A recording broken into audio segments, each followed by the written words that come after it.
بسم اللہ الرحمن الرحیم۔ ایک پردہ نشین عورت کے سر کے بال۔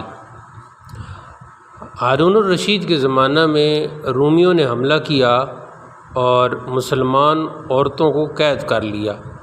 منصور بن عمار نے لوگوں کو رومیوں کے خلاف جہاد پر آمادہ کرنے کی جد و جہد شروع کر دی۔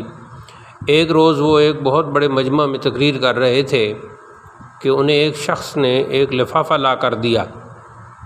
لفافہ کھولا گیا تو اس میں بالوں کا ایک بڑا سا گچھا تھا، ساتھ ہی ایک خط بھی لکھا تھا، اور خط میں یہ لکھا تھا کہ میں ایک پردہ نشین عورت ہوں، رومیوں نے جو کچھ مسلمان عورتوں کے ساتھ سلوک کیا ہے میں اس سے واقف ہوں، میں اور تو کچھ نہیں کر سکتی، اپنے سر کے بال آپ کی خدمت میں بھیج رہی ہوں، شاید کوئی غازی اپنا گھوڑا باندھنے کے کام لائے اور اسی وجہ سے اللہ تعالیٰ میری مغفرت کر دے۔ عبداللہ بن خالد کہتے ہیں کہ جب یہ خط پڑھ کر سنایا جا رہا تھا تو پورا مجمع زارو قطار رو رہا تھا۔ سبق۔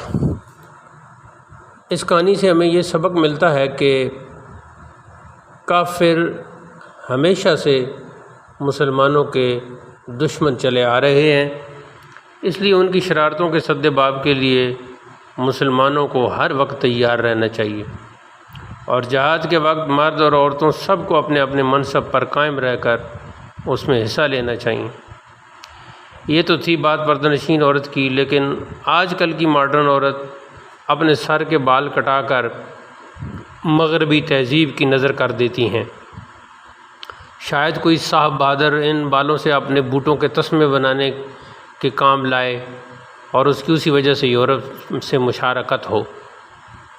اس کہانی سے یہ بھی معلوم ہوا کہ پہلے دور کی مسلمان عورتیں پردہ نشین ہوتی تھیں اور ان کے سروں پر لمبے لمبے بال ہوتے تھے، اور آج کل کی بالا نشین عورتوں کے کٹے ہوئے چھوٹے بالوں سے تو ایک چوہا بھی نہیں باندھا جا سکتا۔